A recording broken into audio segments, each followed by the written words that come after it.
So I've been asked, I got some questions about the Milgram lecture, because I just assumed, putting the notes, that people read the rest of them.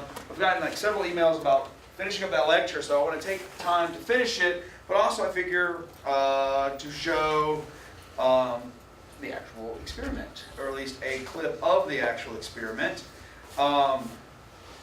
And so I can use this time to sort of mop up, because I haven't shown any videos at all of this class, and I'm not 100% sure how this is going to work copyright online.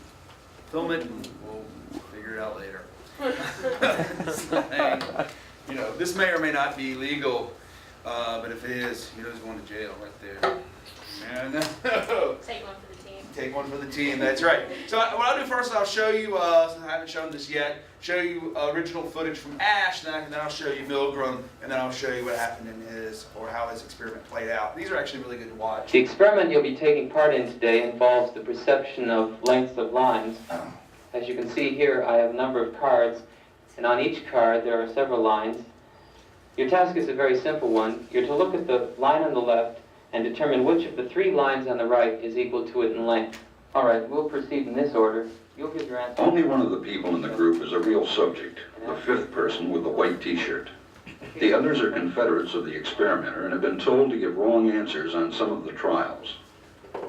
The experiment begins uneventfully as subjects give their judgments. 2, 2, 2, 2, 2, 3, 3, 3, 3, 3. But on the third trial, something happens. 2,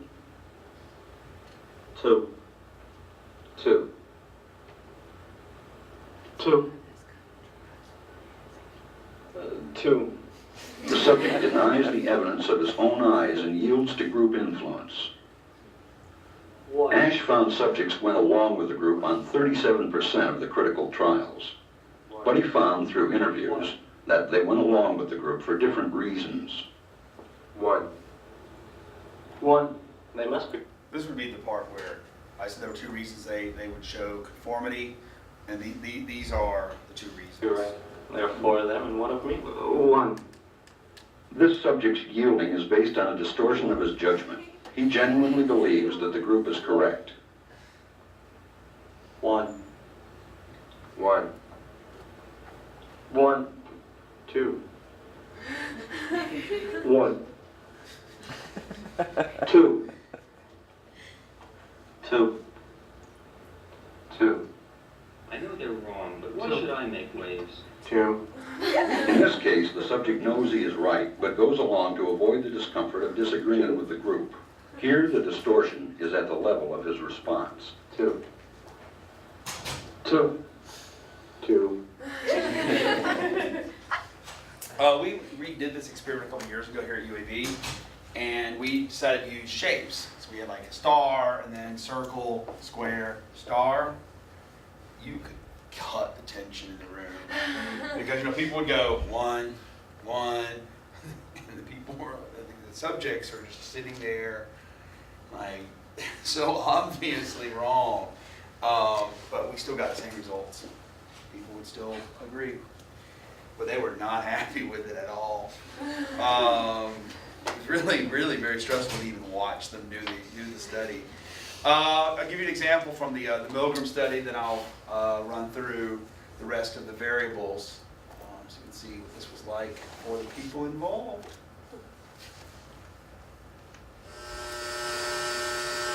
Wrong. Volts. 135. Answer woman.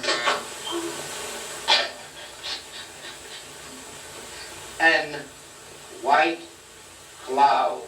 Horse, rock, house. Answer. Wrong. 150 volts. Answer, horse. It's formula, that's all. Get me out of here. I told you I had my trouble. My ear's starting to bother me now. Get me out of here, please. Continue, please. Go right ahead. I refuse to go on. Let me out. The experiment requires you continue, teacher. Please continue. Next word is sad. Want me to keep going?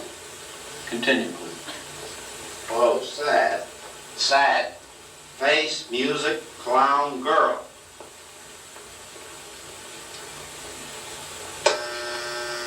Correct. Next one, short. Sentence, movie, skirt, time. Answer, please. Wrong. Under 65 volts. Time. That guy's hollering at that.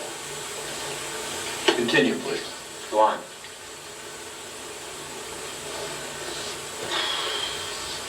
There's a lot of them here, you know, you look like a heart condition there. You want me to go? Just continue, please.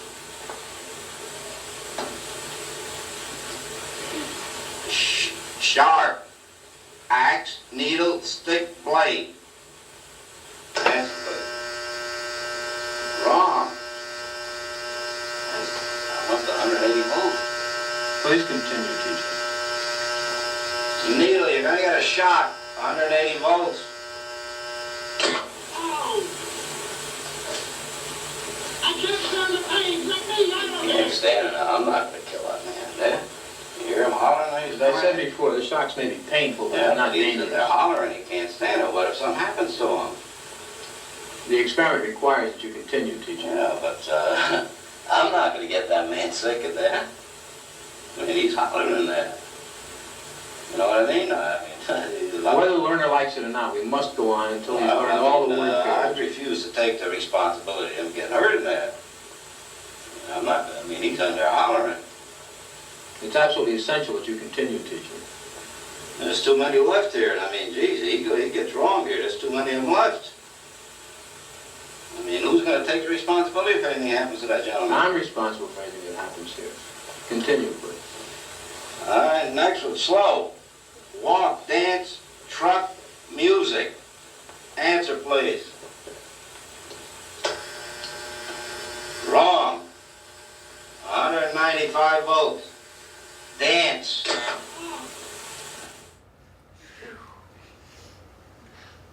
Man, how far do you think that guy went? He's already complaining at 180. Wish the clip, my laptop's not working for some reason, but how far do you think he ultimately went? Yeah, he actually went all the way. He wasn't very comfortable with it, but he ended up going all the way up to 400. What I'm going to do is, this was the last slide I gave, so I want to at least wrap up, because people have asked if I would at least finish this to explain how all these variables play out. So I want to run through them and let you know how Milgram tried a number of ways to see what affected obedience. And in one condition, Mr. Wallace was in the other room. The condition that you were seeing and what we're calling the standard condition was where Mr. Wallace complains. You know, he's like, I'm not going to continue anymore. Ouch. In the proximity condition, Mr. Wallace was in the same room. And the touch proximity, the person had to actually put Mr. Wallace's hand on the shock plate. And still 30% of people did this. 30% of people walked into a room, got in a gray lab coat, said, shock this man for money. It's disturbing. So what we can do is we look at some of the variables that affects obedience. So what I did is I plotted out all of the data, because Milgram wrote a book, Length Treatment of this study. And so here's the remote condition, here's the voice feedback, he's in the same room, and here's the touch proximity. Remember, about 150 volts, he starts complaining. So you can see when he starts complaining, you get this drop off, but it's still 30% of people continue all the way. So proximity matters. Oh, in the video, there's actually, anyone know what happened the past week that's all over the news at a nursing home? They didn't give CPR to a lady that died. They didn't give CPR to a lady that died. So a student rightly sent me this as an email that Is that an example kind of this? Like, why didn't she give CPR? It was against their policy. It was against their policy. So there is something in the news today that the family says the woman knew that when she moved in. She wanted to die naturally without intervening things, and they're not planning on suing. So Well, it's sort of an intriguing coda to this particular story. But think about the response, though. It's our policy not to give. did you hear the police call? Yeah. She was like, was it anybody else there who wants to save this woman's life? And she was like, no. Can you get a gardener? Can you, someone walking by? Can you hand anyone a phone? And she's like, our policy is that we don't do anything, which sort of found surprising. I wonder what's going to happen with that situation. Like if laws are going to get changed to avoid that. Obedience also depends on how directly involved the person is in giving the shock. So here the touch proximity, here in the not directly shocked condition, well, so we have, over here we have Mr. Wallace, so there he is. Here we have the subject, and the subject was sitting next to two Confederates. This looks like the worst hangman game ever. But the subject was next to two Confederates, and all the subject had to do was tell the next person to shock. And you notice in this condition, this is pretty much the highest condition of obedience, that people will gladly tell the next person to do it, more so than they'll do it themselves. It's sort of disturbing. So let's go back to Eichmann. So Eichmann ordered, let's say Hitler ordered Eichmann to do something, right? So how could Eichmann sleep at night? He told somebody else. Yeah. But this other person could have said no. And we've already looked at the touch proximity data, which got us low. We've also looked at a couple of divergent conditions. I asked y'all to vote on them, but it's not working. In this condition here, let me turn this down, I'll turn it back up, Alex, so that they can see, because the lines are right on top of each other. So here is the remote condition, to sort of compare everything to. In this learner condition, at about 180 volts or so, the experimenter says we need to stop because Mr. Wallace is going to get hurt. And Mr. Wallace says, no, I want to prove I'm a man. Continue. And it immediately stops. The same thing when the experimenter, as learner, says stop, it stops immediately. So, sort of intriguing. So what this data tells us, what is the overarching principle people are following?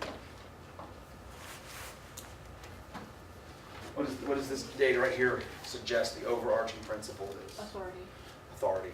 That people are following authority.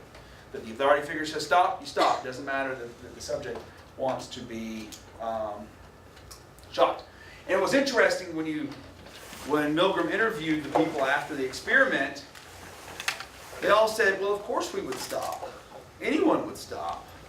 Why would you continue shocking someone? But what do we know is the real answer here?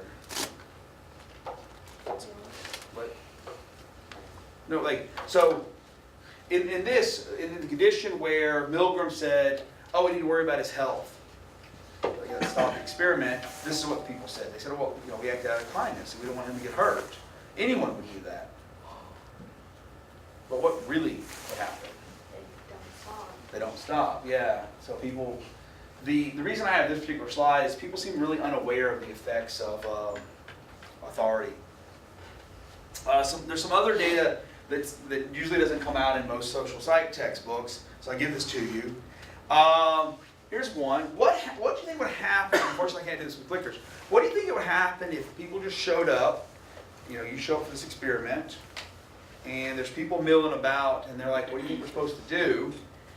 And one person says, well, there's a shock box right there.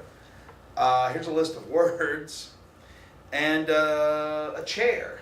I think what we're supposed to do is one person's supposed to read this list of words and shock someone. Do you think anyone would go along with this? You think they would? I think some people. I think they, but I don't think it would be. as Especially if that intense. person started doing it, then they would probably start doing it too. I feel like. I think if they could shift the responsibility to that person, they would do it. But think about that. I mean, in this video, even the shifting of the responsibility, it's like, oh, that's kind of, the shifting of responsibility is kind of like this one. Well, I didn't kill the person, you know. Someone else did. I'm gonna show you what's gonna happen here when the person with no authority tries to order.